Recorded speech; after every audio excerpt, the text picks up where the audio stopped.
আসসালামু আলাইকুম। প্রিয় দর্শক, একটা কথা, এই গত অগাস্টের যে হাসিনার পতন হলো তারপর থেকেই বারবার বলা বলি হচ্ছিল। সে কথাটা হলো যে বিএনপির নেতা, মূল নেতা এখন যিনি আছেন, খালেদা যেহেতু অসুস্থ, ভারপ্রাপ্ত চেয়ারম্যান তারেক রহমান, উনি দেশে ফিরবেন কবে?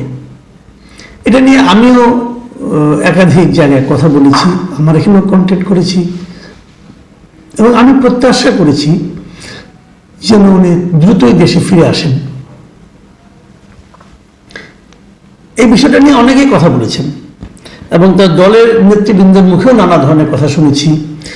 কেউ বলেছেন ওনার নামে সব মামলা তো শেষ হয়নি, কেউ বলেছেন ওনার নিরাপত্তা বিষয়ক একটা সমস্যা থাকতে পারে, দেশের সামগ্রিক পরিস্থিতি ওনার আসার জন্য প্রতিবন্ধকতা, এরকম কথাও অনেকে বলেছেন।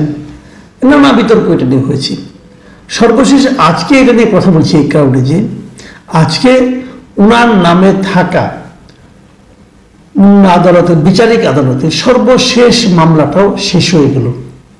এই মামলাটা ছিল বসুন্ধরা গ্রুপের মালিকের ছেলে আর কি, তার বিরুদ্ধে একটা মামলা ছিল। বসুন্ধরা গ্রুপের একজন পরিচালক ইঞ্জিনিয়ার সাব্বির হত্যা মামলা।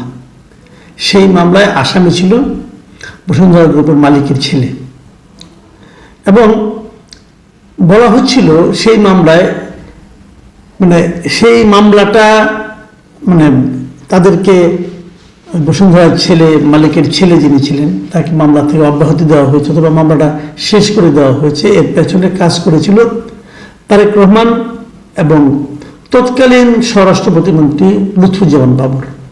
তাদেরকে নাকি 21 কোটি টাকা ঘুষ দেওয়া হয়েছিল এবং সেই ঘুষ পেয়ে তারা নাকি ওই বসুন্ধরা মালিকের ছেলেকে হত্যা মামলা থেকে দায় মুক্তি দিয়েছিল।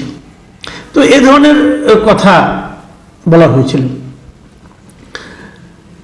এবং সেই মামলাটা হয়েছিল 1/11 সময়। 1/11 সময় তার বিরুদ্ধে এই মামলাটা হয়। 2007 সালের 4 অক্টোবর এই মামলাটা হয় এবং সেই মামলার বিরুদ্ধে চার্জশিট দাখিল করে দুদক এবং ওই বছরের 2008 সালে এই মামলার তার আসামিদের বিরুদ্ধে চার্জ গঠনও করা হয়। সেই মামলাটা বিচারিক আদালতে আজকে বাতিল হয়ে গেল এবং বাতিল হয়ে গেল কোন গ্রাউন্ডে? বলা হলো যে দুদক নাকি পর্যাপ্ত সাক্ষী তাদের বক্তব্যের পেছনে হাজির করতে পারেনি এবং এই যে বাতিল হইল, খারিজ হয়ে গেল, এই খারিজ হওয়ার সব ওনারা 19 তারেক রহমান সহ বাবর সাহেবের আসামি ছিলেন সহ যে 7-8 জন বোধ হয় 8 জন যে আসামি ছিল, তারা সবাই খালাস পেয়ে গেছে। এই খালাসের মাধ্যমে বিচারিক আদালতে তারেক রহমানের বিরুদ্ধে এখন আর কোনো মামলা অবশিষ্ট থাকলো না। তো উনি এখন যে কোনো সময় কিন্তু দেশে চলে আসতে পারেন, ওনার নামে আর কোনো বিচারিক আদালতে মামলা নেই। হ্যাঁ, মামলা কিন্তু অনেকগুলি ছিল। সেই আপনার 1/11 সময় থেকে শুরু করে পরবর্তী সময় আওয়ামী লীগ যখন ক্ষমতায় আসছিল, এরা বিভিন্ন সময় বিভিন্ন রাজনৈতিক মামলা, নানা রকম মামলা, সব মিলে প্রায় 84-85টা মামলা, 85টা মামলা তারেক রহমানের বিরুদ্ধে করা হয়েছিল সব মিলিয়ে। সেই 85টি মামলার মধ্যে কয়েকটা বড় বড় মামলা ছিল, যেমন ধরেন আপনার 21শে আগস্ট গ্রেনেড হামলা, জিয়া অরফানেজ ট্রাস্ট দুর্নীতি মামলা, অবৈধ সম্পত্তির মামলা, সিঙ্গাপুরের মানি লন্ডারিংয়ের মামলা, নড়ালের একটা মানহানি মামলা ছিল এবং ঢাকার একটা রাষ্ট্রদ্রোহ মামলা ছিল। এই কটাকে বলা হয় যে বেশ বড় মামলা। এই 6টা মামলাতে তারেক রহমানকে সাজা দেওয়া হয়েছিল। সেগুলো সবগুলিতে আপিল বিভাগ তার পক্ষে আবার রায় দিয়েছে। তার মানে ওনার নামে আর এখানে কোনো মামলা নাই। এখন তাহলে উনি কি করবেন? এতদিন যে কথাটা বলা হচ্ছিল যে উনি এই সমস্ত মামলার কারণে দেশে আসছেন না, কারণ মামলা থাকার কারণে ওনাকে জেলে হয়তো যেতে হতে পারে, এটা একটা কারণ বলা হচ্ছিল। আবার বলা হচ্ছিল দেশের পরিস্থিতি এরকম, এর মধ্যে আসবেন কিনা। আবার বলা হচ্ছিল যে ওনার নিরাপত্তাজনিত সমস্যাও থাকতে পারে, এই জন্য হয়তো উনি আসবেন না। এই সমস্ত নানা কথা কিন্তু বলা হচ্ছিল। কিন্তু আমার বিবেচনায় আমি যেটা মনে করি, আসলে মূল কারণ ছিল মামলা মোকদ্দমা। উনি জেলে যেতে চান নাই, অথবা উনি ভেবেছেন জেলে গেলে অন্যরকম অন্য কোনো সমস্যা হতে পারে, যেই জন্য হয়তো ওয়েট করেছেন। এখন কিন্তু উনি মুক্ত মানুষ, যদি এখন উনি চলে আসেন তাহলে ওনাকে জেলে যাওয়ার আর কোনো আশঙ্কা থাকবে না। তো আমরা ধরেই নিতে পারি যে উনি এখন চলে আসবেন। কবে আসবেন এই প্রসঙ্গে আরও আলোচনা কিন্তু হয়েছে।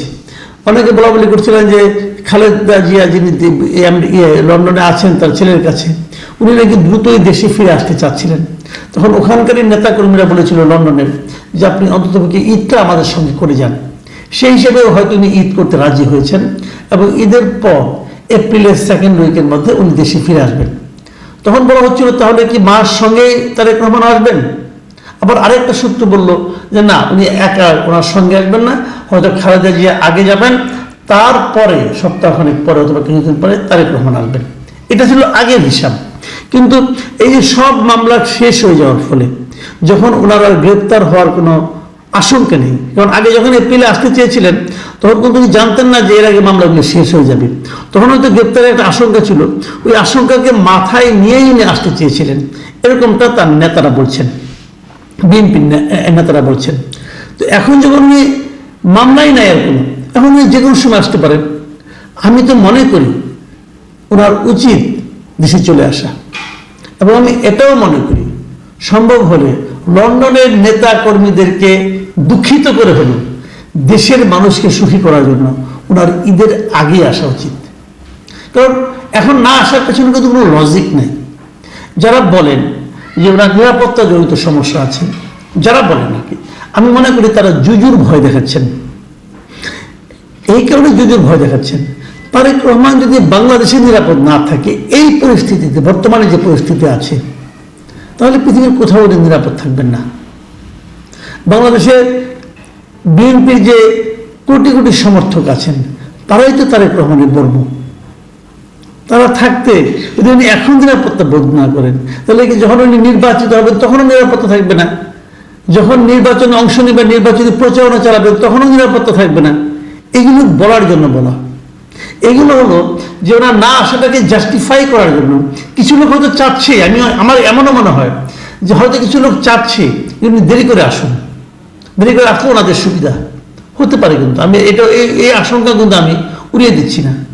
কিন্তু আমি মনে করি আমি তো বিএনপি করি না, কাজে বিএনপির দলীয় নেতাকর্মীর চিন্তাটা আমি করছি না, আমি সাধারণ মানুষের চিন্তা করছি। আমি মনে করি এখন সামনে যে নির্বাচন হবে, এই নির্বাচনে জামাত ইসলামী একটা বড় পার্টি, তারা সারা দেশে কিন্তু তাদের কর্মকাণ্ড চালাচ্ছে, তাদের দলীয় যিনি প্রধান তিনি যাচ্ছেন। ছাত্রদের একটা সংগঠন আছে, তারাও তাদের দলীয় নেতাকর্মীরা সব জায়গায় যাচ্ছেন, দলীয় যিনি প্রধান তিনিও যাচ্ছেন। বিএনপি কিন্তু দলীয় প্রধান যাচ্ছেন না।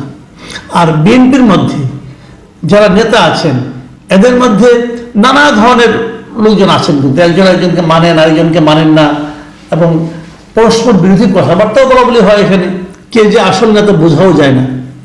কাজে নেতৃত্বের যে টানা পড়েনটা, এটা মেটানোর জন্য হলেও আমি মনে করি ওনার দেশে আসা উচিত। অনেকে বলেন যে উনি বিদেশে থেকে দল ভালোই চালাচ্ছেন, সমস্যাটা কোথায়? না, সমস্যা আছে। বিদেশে উনি যত ভালো চালাচ্ছেন, উনি যদি দেশে আসেন তাহলে উনি তারও চেয়ে ভালো চালাতে পারবেন। একটা কথা মাথায় রাখবেন, যখন উনি দূরের থেকে কিছুকে দেখেন তখন কিন্তু স্বাভাবিক দেখা যায় না। আবার অনেক সময় অনেক ইনফরমেশন তার কাছে বিভিন্ন জনের মাধ্যমে পৌঁছায়, যাদের মাধ্যমে পৌঁছায় তাদেরও কিছুটা স্বার্থ থাকে, কথাটা কিভাবে বলবে, কিভাবে পৌঁছাবে। উনি সবসময় সব বুঝতে পারবেন, উনি তো আর সব জানতা লোকটারে ভাই, মানুষ তো, মানুষের নানা ধরনের মানবিক সীমাবদ্ধ থাকবে। কাজে সেই সমস্ত সীমাবদ্ধতার বাইরে যেয়ে কিছু করতে হলে ওনাকে ঘটনার কাছাকাছি থাকতে হবে, মানুষের কাছাকাছি থাকতে হবে। আমি মনে করি এবারও যদি তারেক রহমান ট্রেনটা মিস করেন তাহলে সেটা আগামীতে হয়তো ওনার দলের জন্য ক্ষতির কারণ হয়ে দাঁড়াবে। যত দ্রুত সম্ভব উচিত হবে ওনার দেশে ফিরে এসে দলের দায়িত্ব নেওয়া। কিছুই না, আপনি খেলে একটা কথা বলি, আজকে তারেক রহমান দেশে আসুন, পুরো দেশের সিচুয়েশন চেঞ্জ হয়ে যাবে। ইয়াং যারা ছেলে মেয়েরা আছেন, যারা নাকি এখন দিগ্ভ্রান্তের মতো বসে আছেন, তারা সামনে একটা দিশা পাবেন। আমি তো ওনাকে প্রস্তাব দেব, বলবো আপনি দেশে আসার পর পুরো দেশে ঘুরুন। ভারতে যেরকম রাহুল গান্ধীকে দেখেছি আমরা, ভারত জোড়ো আন্দোলন করেছে, সারা দেশে পদযাত্রা করেছে। আপনি পদযাত্রা করার দরকার নেই, আপনি একটা গাড়ি নিয়ে দেশের প্রত্যেকটা উপজেলায় যান, একবার করে জাস্ট ঘুরে আসুন। আপনি দেখবেন যে ক্রনিক ব্যাধিটা নিয়ে বিএনপি ব্যতিব্যস্ত হচ্ছে প্রতিনিয়ত, সেটা হলো কি প্রত্যন্ত অঞ্চলে চাঁদাবাজি। এই চাঁদাবাজিটা উনি দেশে মাটিতে পা রাখার সঙ্গে সঙ্গে অর্ধেকের চেয়েও কমে যাবে, আমি নিশ্চিত হয়ে বলতে পারি। আর যদি উনি পুরো দেশে একবার ঘুরে আসতে পারেন তাহলে সেটা আর থাকবেই না। নির্বাচনের আগে বিএনপির দলীয় এই পরিবর্তনটুকু আমি মনে করি খুব জরুরি। আমরা অপেক্ষায় থাকবো, দেখি উনি কি করেন।